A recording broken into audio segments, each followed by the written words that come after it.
పవన్ గారు. రైట్. అట్లాగే అంటే మీరు మాట్లాడిన దాన్ని బట్టి అంటే కంపెనీ పేరు కూడా మీరు ప్రస్తావించలేదు, దానికి సంబంధించి ఏం మాట్లాడలేదు. అంటే నేను ప్రస్తావించమని కాదు, కానీ వాళ్ళు ఏం చేయలేదని మీరు అంటున్నారా?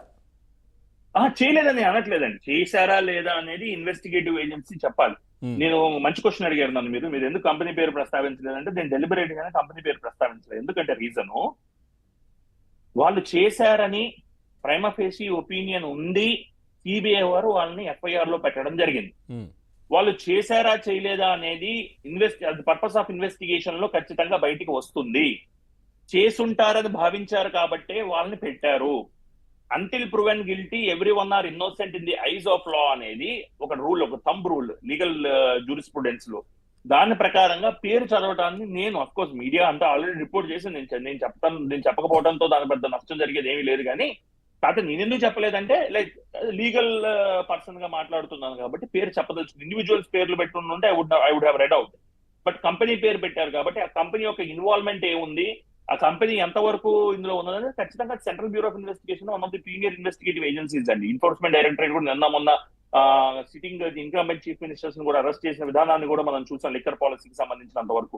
సో వీరు కూడా వారు ఏమి ఉదాసీనంగా వ్యవహరించే పరిస్థితి ఉండదండి. ఖచ్చితంగా central bureau of investigation one of premier investigative agencies in the country, they will certainly act in accordance with law and compliance with law. సరే, ఇప్పుడు ఇందులో ఇంటర్పోల్ కూడా ఎంటర్ అయింది కదా, అక్కడ నుంచి ఇన్ఫర్మేషన్ వచ్చి ఇక్కడ సిబిఐకి ఇవ్వడం ఎట్లా ఉంటుంది, తీవ్రత ఏ విధంగా ఉంటుంది అంటారు? ఎందుకంటే అంతర్జాతీయంగా కూడా ఇది చాలా పెద్ద ఎత్తున భారతదేశానికి కూడా చాలా ఇబ్బందికర పరిస్థితులు కదా ఇదంతా. ఖచ్చితంగా అండి, ఖచ్చితంగా నేను అదే చెప్పబోతున్నా. ఇందాక నేను ముఖ్యమంత్రి గారిని కూడా విత్ ఫోల్డెడ్ హ్యాండ్స్ నేను ఇందాక రిక్వెస్ట్ చేసింది కూడా అందుకే.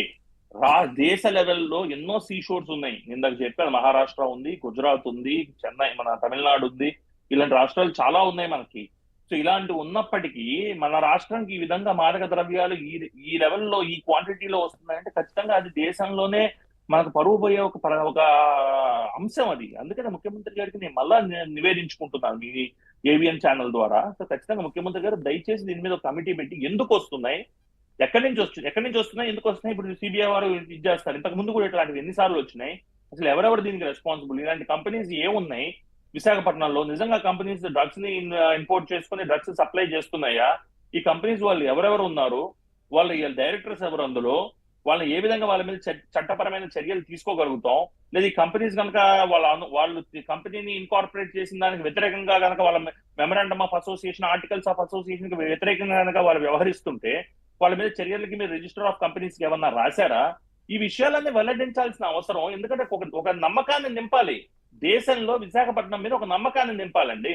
ఈ విధంగా డ్రగ్స్ వస్తున్నాయంటే రేపు కంపెనీస్ వచ్చి ఏ ఇన్వెస్ట్ చేస్తాయి, ఎంప్లాయీస్ వచ్చి ఎలా పని చేసుకుంటారు? లా అండ్ ఆర్డర్ ఉండాలి కదా ఏ రాష్ట్రంలో అయినా. లా అండ్ ఆర్డర్ అనేది లేకపోతే ఏ రాష్ట్రంలో ఎలాగా ఫైనాన్షియల్ హబ్ అవ్వగలుగుతుంది? ఖచ్చితంగా ఈ రోజు మనం అందరం విశాఖపట్నం డెవలప్ అవ్వాలని కోరుకునే వాళ్ళు ప్రథముడిగా నేను ముందర స్థానంలో ఉంటా. విశాఖపట్నం ఖచ్చితంగా డెవలప్ అవ్వాలి, విజయవాడ డెవలప్ అవ్వాలి, అమరావతి డెవలప్ అవ్వాలి, అదేవిధంగా తిరుపతి డెవలప్ అవ్వాలి, లేదా కర్నూలు డెవలప్ అవ్వాలి, నెల్లూరు డెవలప్ అవ్వాలి, అన్ని రాష్ట్రంలో ఉన్న ప్రకాశం జిల్లా డెవలప్ అవ్వాలి, ఈస్ట్ వెస్ట్ డెవలప్ అవ్వాలి, ప్రతి ప్రదేశ్, శ్రీకాకుళం, విజయనగరం, అన్ని డిస్ట్రిక్ట్స్ డెవలప్ అవ్వాలని కోరుకునే ఆంధ్రప్రదేశ్, దేశం కూడా, తెలంగాణ, అన్ని రాష్ట్రాలు డెవలప్ అవ్వాలని కోరుకునే వాళ్ళు నేను ప్రథమ స్థానంలో ఉంటాను. కానీ ఇలాంటి చర్యలు జరుగుతుంటే, ఇలాంటి లా అండ్ ఆర్డర్ ప్రభుత్వం, మళ్ళీ చెప్తున్నా, నేను మళ్ళీ ఒకసారి రిపీట్ చేస్తాను, ప్రభుత్వం చేసిందో ప్రభుత్వం ప్రేరేపించిందో నేను చెప్పట్లా. కానీ ఇలాంటి జరిగినప్పుడు మనం తర్వాత కోర్స్ కరెక్షన్ మెకానిజమ్స్ ఏం తీసుకుంటున్నాం, తర్వాత ఇక ఫర్దర్ గా ఇది అవ్వకుండా ఎలా డిటైర్ చేస్తున్నాం, ఎలా ఆపుతున్నాం అనేది మనం చెప్పకపోతే మనం జనాల్లో కానీ లేదా దేశ లెవెల్లో మన విశాఖపట్నం వైపు చూస్తున్న ప్రజలను కానీ మనం ఏ విధంగా వాళ్ళకి నమ్మకాన్ని క్రియేట్ చేయగలుగుతామండి? So Visakhapatnam is the financial hub, the major financial portion, the lion share of the state finances are from Visakhapatnam.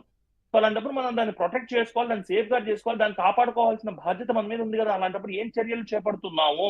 ఇలాంటిది